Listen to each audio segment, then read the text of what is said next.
அது சரியோ தவறோ, தாங்கள் நினைத்ததை நடத்தி முடிப்பதில் ஆண்களை விட பெண்கள் தான் எப்போதுமே வெற்றியாளர்கள், அதிக எண்ணிக்கையை கொண்டவர்கள்.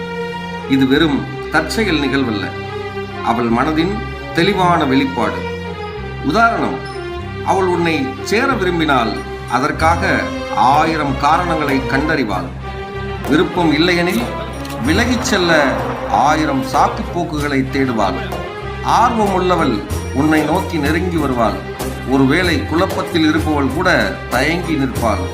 ஆனால் உறவு முடிந்துவிட்டது என்று முடிவெடுத்தவள் சத்தமின்றி அமைதியாக விலகிச் செல்வாள்.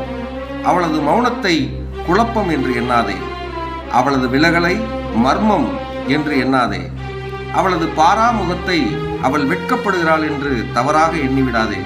ஏனெனில் இவையெல்லாம் ஏதோ தற்செயலாக நடப்பவை அல்ல. இவை வார்த்தைகள் இன்றி அவள் எடுத்து திட்டமிட்ட முடிவுகள்.